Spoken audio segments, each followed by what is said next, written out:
Abra sua Bíblia em Lucas capítulo 23.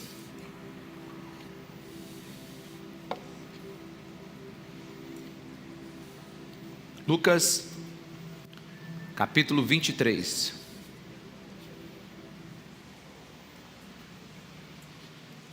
Nós estamos no segundo brado de Jesus na cruz. Nós estaremos buscando conhecer os 7 brados que Jesus pronunciou na cruz por um período de 6 horas. A cruz ela é o centro, do principal acontecimento da nossa fé. O nosso Jesus foi crucificado lá. E o que ele disse lá, nos seus últimos momentos, tem muito a nos dizer sobre o que ele pensa, sobre o que ele veio fazer e sobre o coração de Deus. Por isso, Lucas 23, a partir do versículo 39, começa lendo assim: um dos criminosos que ali estavam dependurados lançava-lhe insultos: você não é Cristo? Salve-se a si mesmo e a nós. Mas o outro criminoso o repreendeu, dizendo: você não teme a Deus, nem estando sobre a mesma sentença? Nós estamos sendo punidos com justiça, porque estamos recebendo o que os nossos atos merecem. Mas este homem não cometeu nenhum mal. Então ele disse: Jesus, lembra-te de mim quando entrares no teu reino. Jesus lhe respondeu: eu lhe garanto, hoje mesmo, hoje, você estará comigo no paraíso. Amém? Eu não me canso de me espantar com esse texto. Eu não me canso de ficar maravilhado com esse texto. Eu fico perplexo com alguns escritos bíblicos, porque eles são extremamente maravilhosos, profundos, densos. E esse brado de Jesus, que é o segundo brado de Jesus na cruz, ele é privativo do Evangelho de Lucas. Você não vai encontrar esse em nenhum outro evangelho. Você vai ver os outros evangelhos, Mateus e Marcos, falando das zombarias dos 2 ladrões crucificados com Jesus. Mas esse brado, essa fala de Jesus, somente no Evangelho de Lucas. E você pode observar que ele é uma resposta. Ele é a resposta a um pedido de um ladrão. Ele é resposta a uma expressão de conhecimento que aquele ladrão teve na cruz. Então, desde já, eu queria que você já começasse a pensar em algumas perguntas. Por exemplo, número 1, como é que esse ladrão reconheceu Jesus como rei na situação que Jesus estava? Jesus estava crucificado, sangrando, espancado. Jesus estava moribundo naquela cruz. Como esse homem reconheceu? Segundo, o que Jesus quer nos ensinar, salvando aquele homem naquela situação? Terceiro, o que esse homem fez para ser salvo? Então, quando a gente começa a pensar em tudo isso, a gente não pode deixar de ficar maravilhado com o poder liberado na cruz. Eu não sei o que exatamente revelou Jesus como rei para aquele ladrão. Eu não sei como foi feito isso. Eu não sei que situação aquele ladrão se converteu, mas uma coisa eu sei: o Espírito Santo abriu os olhos dele. E eu queria que o Espírito Santo abrisse os nossos olhos aqui. Que não dá para conhecer Jesus se não for pelo Espírito Santo de Deus. Então vamos orar. Espírito Santo de Deus, revela Jesus Cristo aqui nesse lugar. Que a gente saia daqui mais apaixonado por Ti, Jesus. E que Teu Espírito glorifique. Deus, que o Teu Espírito glorifique o Filho nessa tarde. Ah, Jesus. E Tu sendo revelado a nós, o Pai é glorificado. Nos mostre o Teu coração nessa tarde, Jesus. É o que nós te pedimos. Amém. Senhor, lembra-te de mim quando entrares no Teu reino. hoje mesmo estarás comigo no paraíso. É um texto tão pequeno, mas a gente pode especular algumas coisas. Vamos pensar em algumas coisas aqui. Será que é a primeira vez que esse ladrão viu Jesus? Ou será que ele tinha uma mãe que orava por ele quando ele ia para as quebradas à noite?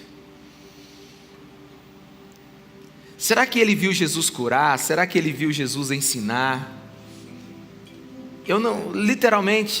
Nós não temos informação sobre isso. Será que foi a primeira vez que ele se deparou com o Filho de Deus? Uma coisa a gente sabe, a gente não sabe quantas orações ele fez, mas a única registrada por ele foi para a pessoa certa. A única oração que a gente tem registrado desse ladrão, a única fala que ele fez para a pessoa certa, ele fez para Jesus. E quando você começa a perceber um texto como esse, ele é um texto que ele vai fugir da lógica normal. Ele é um texto que ele não vai ser explicado só com os seus pensamentos, com a razão. Olha só, é um pedido absurdo.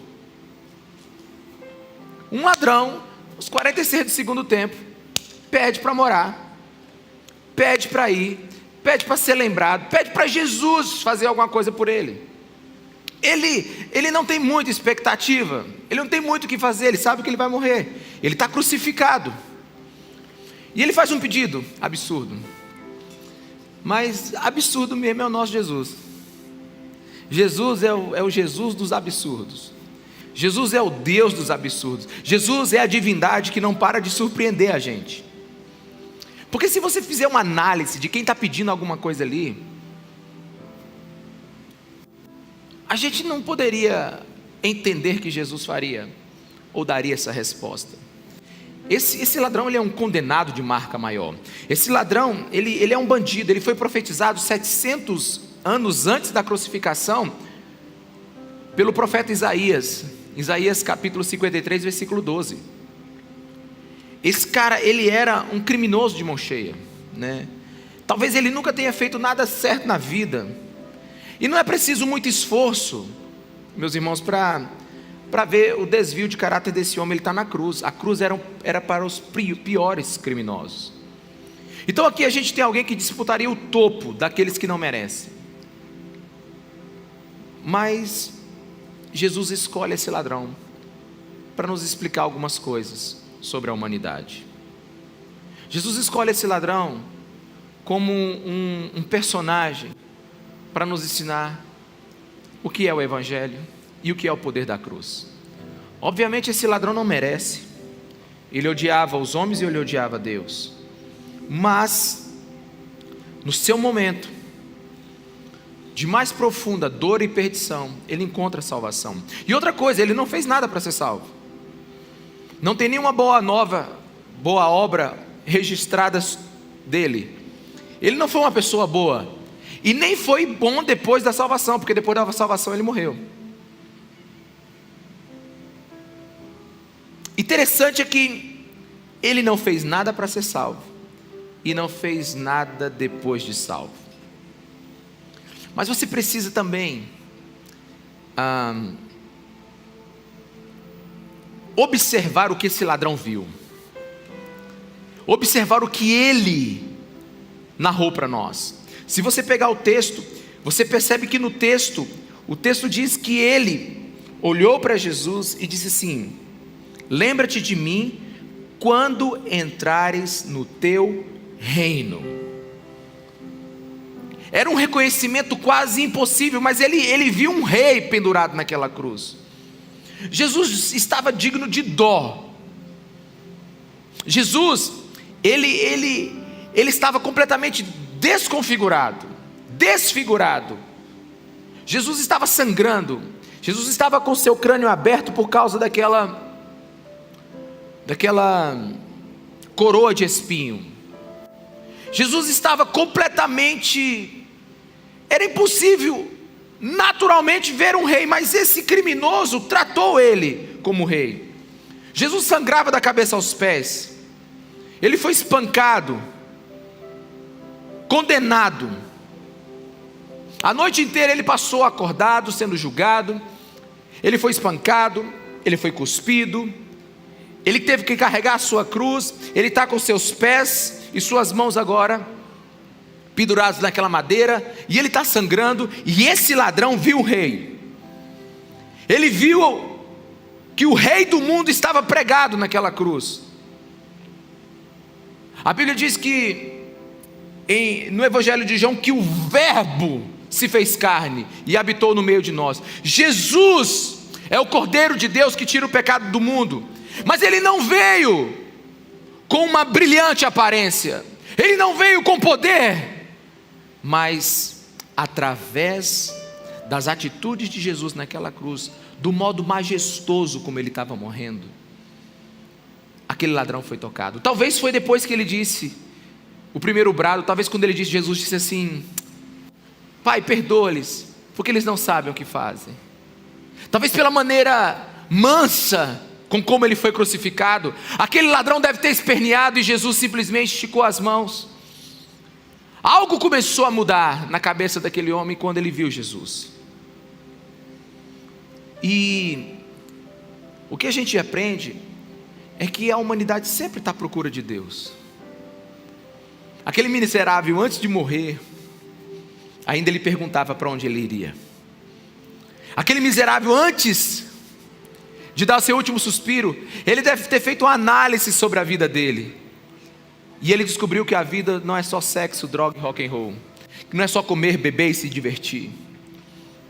Sabe uma coisa que eu quero te dizer aqui? Não importa quem está aqui, não importa a situação que você está aqui, não importa quantos anos você tem, deixa eu te dizer, se você é um ser humano, você é obstinado por um poder superior. Todos os homens procuram Deus, sejam ricos, pobres, sábios ou ignorantes. Nós somos a única espécie da criação que pergunta de onde veio e para onde vai. E esse homem estava lá, ele estava literalmente fazendo uma análise da sua vida. Se você perceber a narração no Evangelho de Mateus, no capítulo 27, no versículo 44, você vai perceber que ele insultava Jesus, que ele dizia assim: se tu és rei, então vamos lá, tira a gente e desce também. No começo ele estava insultando Jesus, no começo ele estava meio que ironizando Jesus, zombando de Jesus, mas em algum momento algo se descortinou na vida dele, e aquele que ofendia agora confiava, e aquele que odiava agora teme. Antes ele era inimigo de Deus e agora ele é herdeiro. E esse ladrão, a gente tem muita coisa para falar sobre ele, porque ele defendeu Jesus mesmo lá na cruz. Não que Jesus precise de defesa, mas ele olhou para o outro ladrão e disse assim: será que você não percebe que nós merecemos estar aqui, mas ele não? Será que você não percebe que nós estamos sobre a mesma sentença, mas ele não deveria estar sendo crucificado e nós estamos? Aquele ladrão fez tudo o que podia, preso, braços e pernas, ele defendeu a Cristo. Enquanto a multidão amaldiçoava, e ele estava na mesma direção, ele para, e então ele tem um entendimento, que aquele que está naquela cruz é o Rei dos reis e Senhor dos senhores, e ele vai na contramão. E esse ladrão, ele fez mais para Jesus do que muita gente livre. Ele repreendeu seu companheiro, ele reconheceu a sua própria culpa, e ele admitiu que merecia estar ali. Muitos perguntam onde é que está o Evangelho nessa narração, nessa parte do Evangelho de Lucas. Deixa eu te dizer onde é que está o Evangelho. Uma pessoa que reconhece que merece ser condenada, uma pessoa que reconhece que Jesus Cristo não deveria estar, porque ele não é culpado de nada naquela cruz, e uma pessoa que se arrepende, reconhecendo que era vil, e pede um lugar ou uma lembrança no paraíso. Se isso não for Evangelho, eu não sei o que é. Então esse ladrão, ele agiu de todo o coração aqui. O que levou ele a arrepender nós não sabemos. Mas ele foi tocado pelo Espírito Santo de Deus e ele percebeu para onde a vida dele estava levando. E sabe, em momentos como esse, a gente precisa pensar para onde os nossos atos estão levando, para onde o nosso coração está nos levando, para onde as nossas decisões estão levando. Ele sabia porque estava naquela cruz. E como muita gente que analisa esse texto poderia dizer assim: é tarde demais para esse cara. Ele podia ter se arrependido antes, ele podia ter tomado uma decisão antes. Por que ele, só nesse momento, ele fez o que fez? Meus irmãos, tem verdades bíblicas que elas são verdadeiras mesmo no último segundo da sua morte. Quantos estão me entendendo? Diga amém. Tem um texto em João 7, 36, 37 que diz assim: todo aquele que meu Pai me der virá a mim, e quem vier a mim eu jamais rejeitarei. Aquele cara foi para Jesus no pior momento da vida dele. A porta da salvação foi aberta. O Evangelho é uma boa notícia para ele, principalmente para aqueles que estão sendo condenados. Na cruz, o pecado deixou de ser um problema sem solução. E é interessante que esse ladrão, debaixo do poder do Espírito Santo, entendeu tudo isso durante aquelas horas de crucificação. Possivelmente ele morreu primeiro do que Jesus. A Bíblia diz que quando Jesus deu o sexto brado e disse assim: está tudo consumado. Então muitos milagres aconteceram, mas o maior milagre daquele dia não foi o céu ficar escuro, não foi a terra tremer, não foi o véu se rasgar. O maior milagre daquele dia foi um ladrão ser salvo quando não fez nada para isso. O maior milagre daquele dia foi a salvação daquela alma. E se você observar, no final das contas, apesar de quem ele era, ele ainda pediu pouco. Fale para a pessoa que está do seu lado: o ladrão pediu pouco. O ladrão pediu para ele lembrar dele. Ele não pede um lugar de honra. Ele não exige de Deus, né? Ele não exige de Deus que ele desça daquela cruz, que ele tenha uma nova vida. De alguma maneira ele percebeu que ele não tinha muito crédito para pedir. De alguma maneira ele percebeu que ele não era, sabe, esse homem cheio de créditos para pedir para Deus algo mais. Ele reconheceu a sua pequenez. Ele não pediu uma solução para a sua situação. Ele pediu salvação para a sua vida. Ele teve tanta consciência da sua vida de pecado, que ele apenas pediu para Jesus que ele não fosse esquecido. E quem não conhece Jesus Cristo normalmente faz isso, pede pouco. Porque se você lê o apóstolo Paulo em Filipenses capítulo 3 versículo 20, ele diz assim: aquele que é capaz de fazer infinitamente mais do que tudo que pedimos ou pensamos, de acordo com o seu poder que atua em nós, a ele seja a glória na igreja e em Cristo Jesus por todas as gerações, para todos sempre, amém. Note a parte aqui: infinitamente mais do que pedimos. O ladrão pede uma bênção futura e Jesus dá uma promessa para agora. Posso ouvir um amém? Ele pede uma bênção futura e Jesus dá uma promessa para agora. Jesus disse assim: olha, eu não vou te colocar numa região mística onde as almas, fantasmas ficam esperando um corpo. Deixa eu te falar, não existe purgatório, não existe reencarnação. Hoje mesmo tu estarás comigo no paraíso. Sabe, Jesus está dizendo assim: eu não levo lembrança para onde eu vou, eu só levo pessoas. Jesus, ele não fica com saudade de quem ele poderia levar, ele leva quem ele salva. Então, quando você vê isso, é uma garantia que Jesus dá para esse ladrão. E meus irmãos, convenhamos, que dia de ladrão foi esse? Se eu pudesse resumir o dia desse ladrão, é assim, ó: de manhã crucificado, mais ou menos no meio-dia, à tarde declarado morto, e ao anoitecer no paraíso. Que dia para esse ladrão. Ele foi um dos últimos companheiros de Jesus na cruz. E foi o primeiro companheiro de Jesus no paraíso. E tem algumas coisas que a gente precisa analisar aqui, precisa pensar. Esse cara morreu com uma péssima reputação. Não teve tempo dele melhorar a reputação dele. Sabe? Ele morreu como um mau caráter. Uma vez eu fui fazer um velório. Assim, eu estava no início da minha vida como pastor. E me convidaram e eu falei assim, eu vou. Super empolgado, eu digo, vou aproveitar esse velório, vou pregar o evangelho. Super empolgado, nem perguntei quem tinha morrido. Quando eu chego, o velório era lá no cemitério e não tinha quase ninguém.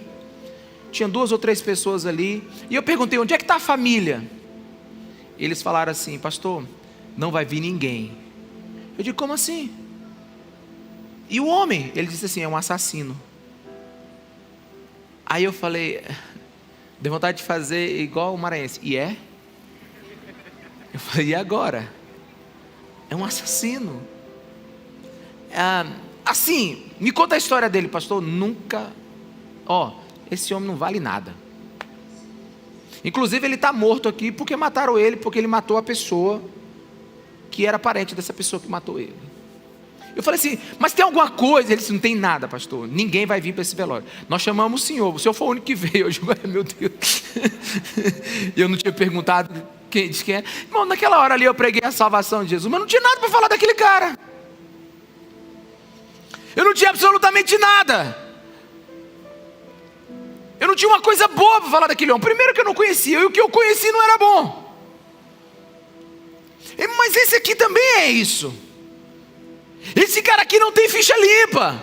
Você não está entendendo. Ele não foi salvo num domingo e começou a ter uma vida diferente. E todo mundo diz assim, nossa, como ele mudou, como o apóstolo Paulo.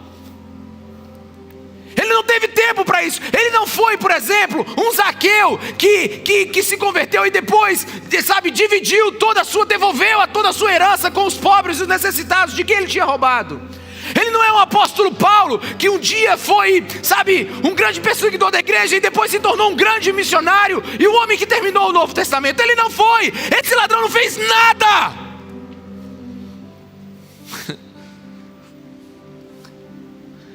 É quase um escândalo esse cara ser salvo. Pois é, mas é graça. Graça é você reconhecer Jesus Cristo como seu Senhor e Salvador, como o Rei da glória. É você reconhecer Ele como Deus e reconhecer que você é pecador e não pode se salvar. Só isso. Esse é o evangelho da salvação. Essa é a beleza de Cristo. Isso é pura graça. E a graça espanta todo mundo. A graça espanta o pecador, porque por mais que ele esteja danificado pelo pecado, ainda tem jeito para ele, aleluia!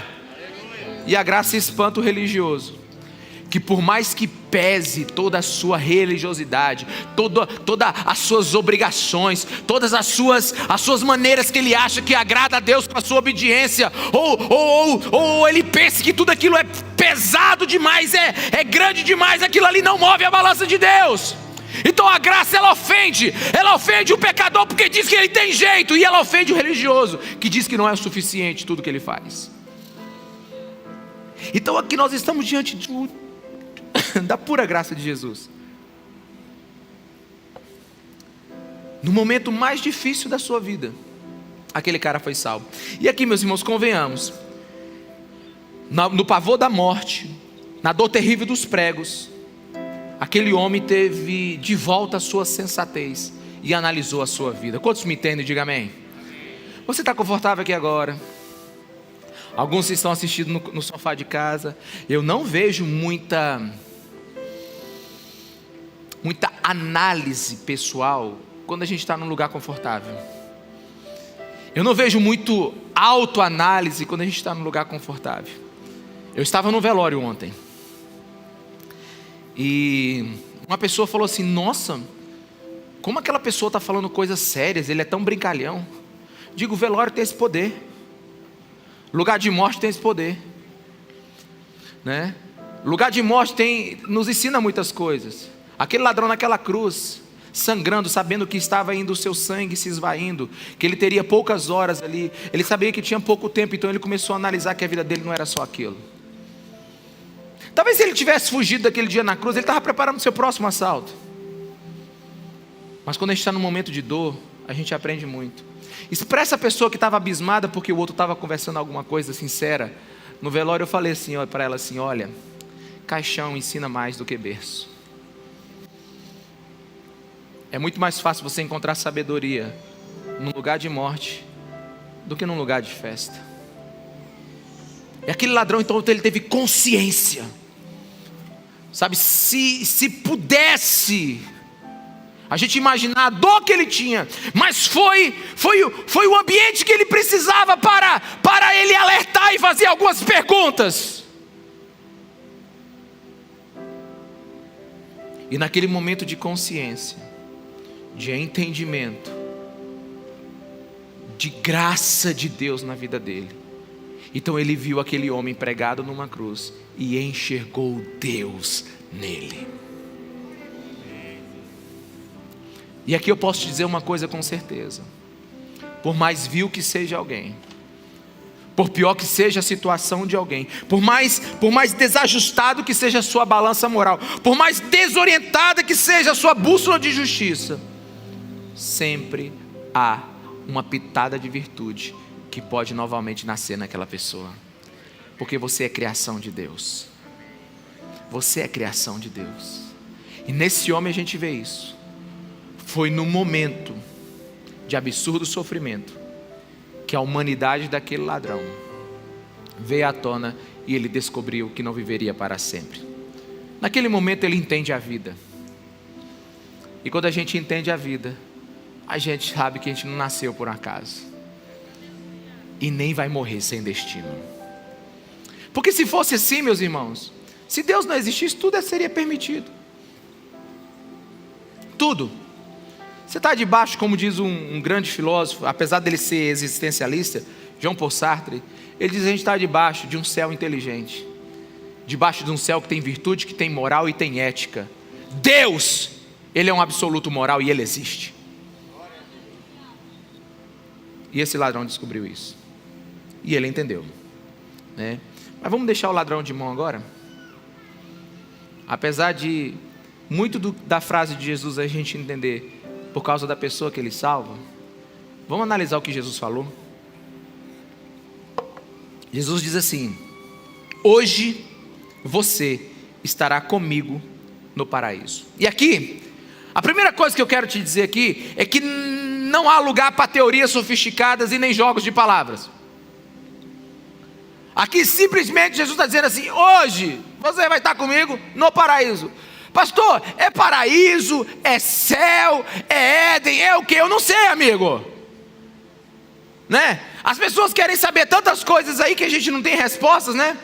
As pessoas ficam perguntando assim: o senhor é pré-milenista, pós-milenista? O senhor acha que a igreja vai subir antes do arrebatamento? Vai ser com o arrebatamento? A gente vai ficar para a grande tribulação? Não vai ficar? Eu digo: não sei, não sei, né?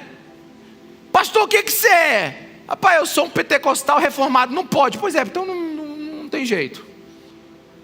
Você é o que? Não, meu irmão, aqui não tem tempo de a gente trabalhar com teorias aqui. Sabe, se a igreja for arrebatada antes da tribulação, aleluia, que a gente não vai sofrer.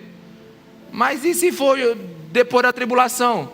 Aguenta a barra e seja crente. Pronto, amém? Solucionado o teu problema, né? Aí a gente já trabalhou a escatologia da esperança. Qual é a escatologia da nova aliança esperança? Se a gente passar pela grande tribulação, a gente aguenta uma bagaça. E se a gente for antes, aleluia, né? Deve ter alguém que está me ouvindo na hora dessa que está rodando agora, caindo no chão. Como é que pode? Pois é, não tem tempo de a gente ficar pensando aqui se é no céu, se é no paraíso, se é no terceiro céu. Jesus está dizendo: hoje você vai estar comigo. Hoje mesmo você vai estar comigo. Deixa eu te falar, e o elemento de governo desse versículo aqui é comigo. Você não vai sozinho, você não vai por causa das suas boas obras, você não deixa de ir porque você errou e você foi um ladrão. Mas se você for comigo, você vai para o paraíso. Comigo você entra lá, amigo. Sabe por quê? Porque quem tem a porta do paraíso sou eu. Sabe quando você não é convidado para uma festa e você chega com o dono da festa? Você não tem o convite da festa, mas você chega com o dono. Você chega assim, dá licença, e já vai pegando salgado. Porque você chegou com o dono da festa, amigo, né? Você não precisa de pulseira, você não precisa de identificação. Sabe o que Jesus está dizendo aqui? Se você for comigo, você vai estar lá dentro. E ele tinha que ir com Jesus mesmo, amigo. Ele não tinha como entrar lá. Uma pessoa falou hoje de manhã assim para mim: rapaz, pastor, eu falei assim, que esse ladrão não tem nome, né? A gente conhece um monte de nome na Bíblia, né? Só que os 66 livros da Bíblia não dizem o nome desse ladrão. Tem um apócrifo que diz o nome desses ladrões. Mas assim, o nosso canon, a nossa Bíblia, ela não diz o nome desse ladrão. Eu achei ótimo, sabe por quê? Porque ele é uma figura que representa todos nós. Aí um cara me passou um WhatsApp hoje: pastor, eu descobri o nome do ladrão. Ele disse: qual é o meu? Sou eu. Eu digo: amém, entendeu? Exatamente, você entendeu. Porque não tem ninguém aqui, presta atenção, por mais esquisito que seja a reputação desse cara, não tem ninguém aqui que é melhor do que ele. Não tem ninguém. Pastor, então quer dizer que nessa igreja só tem ladrão? Não. Tem gente que assiste, já fala um negócio de uma vez, né? Vai interpretando logo, né? Eu estou dizendo que você não vale mais do que um ladrão. Piorou, né? Pois é, mas se eu continuar, piora. Esse cara não tinha jeito de estar no paraíso. Quantos estão me entendendo, amém? Não tinha jeito para ele. Então aqui foi pura e cristalina graça. E sabe, tem uma nota promissória violenta aqui. Jesus diz assim: eu garanto. Eu te garanto. Eu não estou morrendo aqui para fazer um filmezinho romântico de Hollywood, e nem para fazer um drama para converter a humanidade, não. Eu estou aqui porque você precisa. Sem mim você não chega lá. Será que a gente pode entender isso? Será que a gente pode compreender isso? Eu lhe garanto. E aqui você vê que Jesus, literalmente, ele não é um rei de um trono político. Jesus não está interessado em territórios geográficos. Jesus não quer ser rei da terra. Ele quer ser rei do teu coração. Quando entrares no teu reino, o coração daquele ladrão viu algo mais. O coração daquele ladrão experimentou algo mais, né? Aqui nós temos um Deus morrendo por este miserável. Mas este miserável, ele não foi salvo por aparência ou desempenho. Uma pessoa conversou comigo depois do culto, ele disse assim: pastor, eu sou igualzinho a esse ladrão, com a diferença que eu estou vivo. Mas ele disse: eu já dei tanto trabalho depois que eu aceitei Jesus, que eu acho que Jesus tinha que ter feito. Não, fica quieto, filho. Porque esse ladrão não teve tempo de nada. Porque assim, irmãos, acho que Jesus olhou para esse cara e disse assim: eu sei que você nunca vai ser gente boa assim, mas eu vou te salvar logo e nós não damos um jeito logo isso aqui. Porque vou salvar e vou levar você para o paraíso. Vou salvar você e você experimenta um novo começo. Ele não precisou de aparência nem desempenho. Ele só precisou acreditar em Jesus. Ponto final. Ele descobriu quem era aquele que estava na cruz.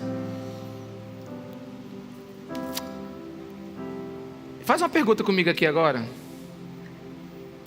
E eu não canso de fazer ela quando eu penso nesse texto. O que o céu ganha com um ladrão lá agora? O que o céu ganha? O que o paraíso ganha com um ladrão agora? Não, porque enquanto a gente está cultuando aqui, presta atenção, tem um ladrão andando no paraíso. É isso aí, mano. Não, enquanto nós estamos aqui tentando de pensar como Deus é, Ele sabe mais do que 10 mil teólogos quem é Jesus Cristo hoje. O que o céu ganha com alguém com aquela reputação lá? Deixa eu te explicar uma coisa. Esse segundo obrado de Jesus não nos ensina só sobre graça. Ele nos ensina sobre arrependimento. Aquela alma, por mais vil que ela fosse, ele sabia que ele merecia estar naquela cruz. Ele sabia que não era bom. e que o bom estava morrendo lá. Você entende que esse brado de Jesus nos ensina sobre graça, porque quem crê é salvo, mas também nos ensina sobre arrependimento, porque quem se arrepende é salvo. Hoje mesmo você vai estar comigo lá.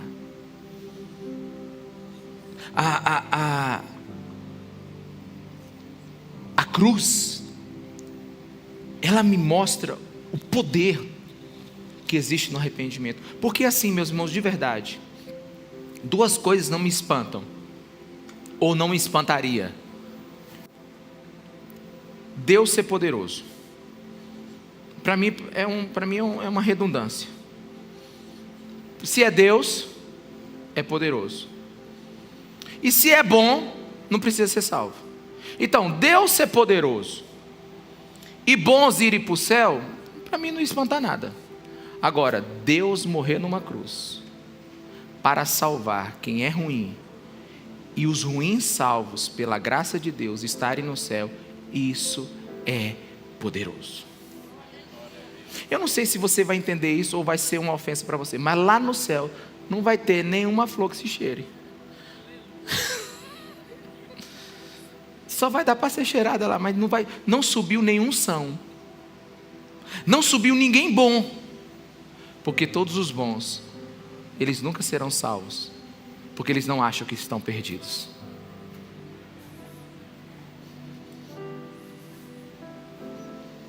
Lá no céu só vai estar os perdidos,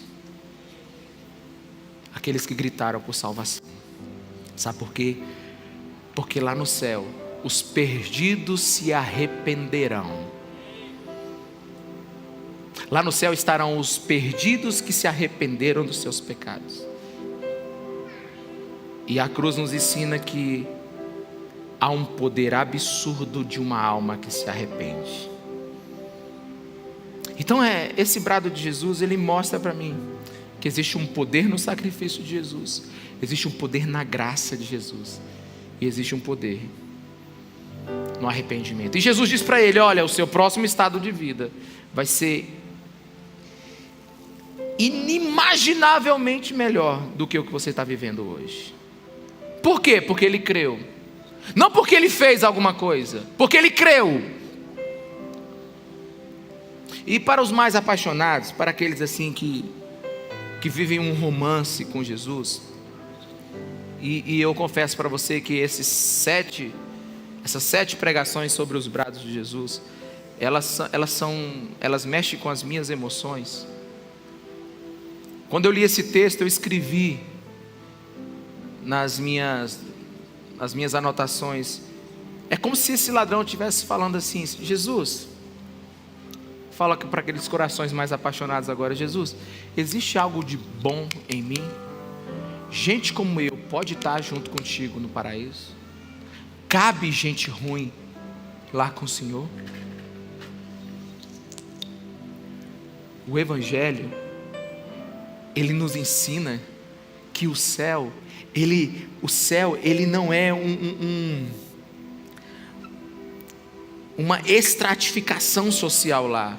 No céu não é um condomínio fechado de luxo apenas para alguns. Não existe castas sociais lá no céu.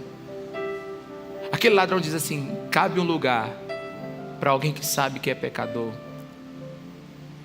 e não tem tempo de fazer mais nada, mas eu sei que tu és rei. Jesus disse: não só lembrarei de você, mas levarei você comigo.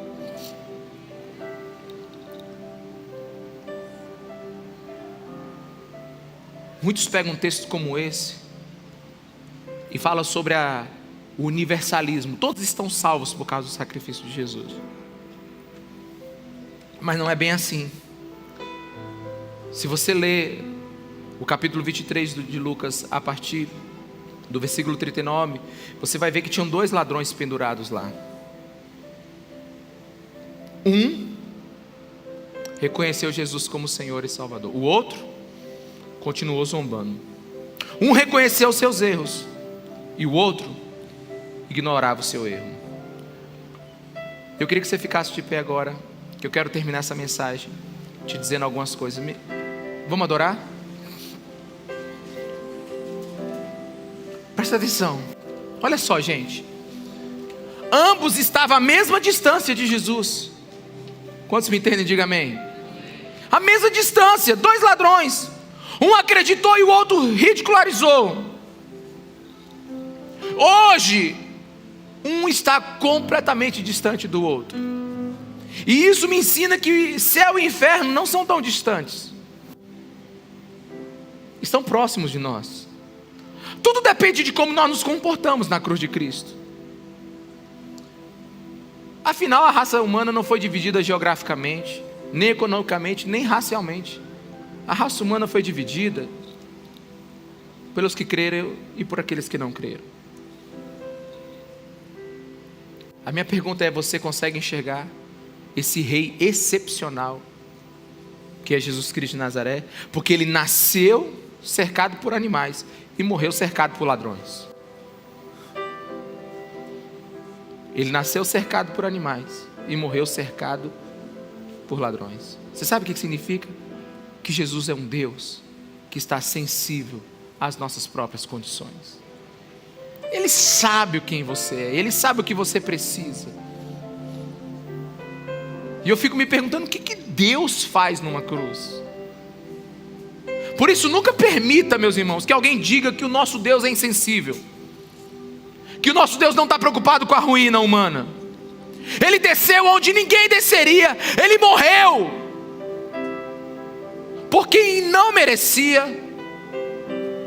Sua humildade foi proporcional à nossa arrogância de querer viver para nós mesmos.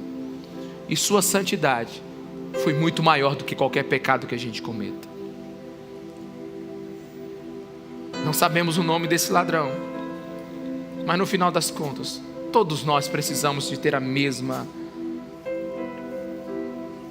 fé desse ladrão, a mesma oportunidade que esse ladrão teve. E um outro erro desse texto é que as pessoas falam assim: não, pastor, acho que eu vou seguir o exemplo do ladrão da cruz. No finalzinho eu tomo a decisão. Deixa eu te falar, esse ladrão, ele não tomou a decisão por Jesus na última oportunidade que teve. Foi na primeira. Foi na primeira. E ele não foi salvo por algo que ele fez. Ele se valeu do cartão de crédito de Jesus. E por isso, nós acreditamos que o nosso Deus se fez carne, habitou no meio de nós, viveu a nossa vida, morreu naquela cruz por causa dos nossos pecados. E ele foi profetizado 700 anos antes de Isaías, da crucificação. Isaías profetizou 700 anos antes que ele morreria entre 2 ladrões. Isaías 53. Mas não disse qual deles seria salvo. Sabe por quê?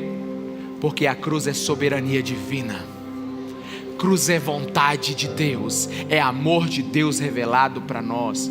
Cruz é a solução para a minha rebeldia e para a sua, para o nosso pecado. Cruz é o documento que acaba com o divórcio entre o homem e Deus.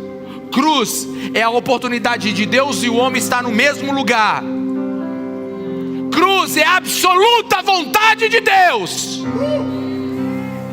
Mas isso não retira a responsabilidade humana.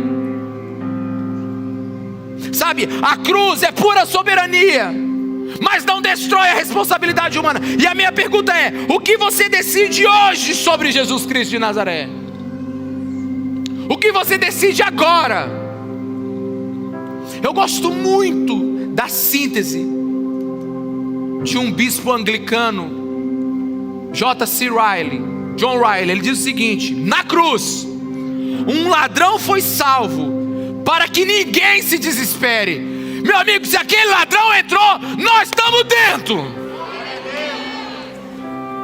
Na cruz, um ladrão foi salvo para que ninguém se desespere, mas apenas um, para que ninguém se iluda. Deus é santo.